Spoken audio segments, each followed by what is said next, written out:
হ্যাঁ, আমি হিরো লাহিড়ির ওপর ভরসা করছি। গোটা দেশ তো ওনার উপর ভরসা করেছে। কত কথা।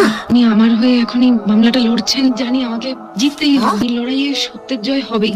বুঝছিস এই পিকু? হ্যাঁ শুনছি। এই নন্দিনী মেয়েটির বাবা, সঙ্গে খুব বসে অন্যায় আছেন? করে ন্যাশনাল লড়াই করছেন, ওদের লড়াই পাশে থাকার জন্য আমি এসেছি। সিম্পল। ননী সান্যাল কি আপনার আত্মীয়? নন্দী সান্যাল আমার আত্মীয় নন, আমার আত্মীয় হচ্ছে সম্পূর্ণ। ও হচ্ছে নন্দিনীর যা।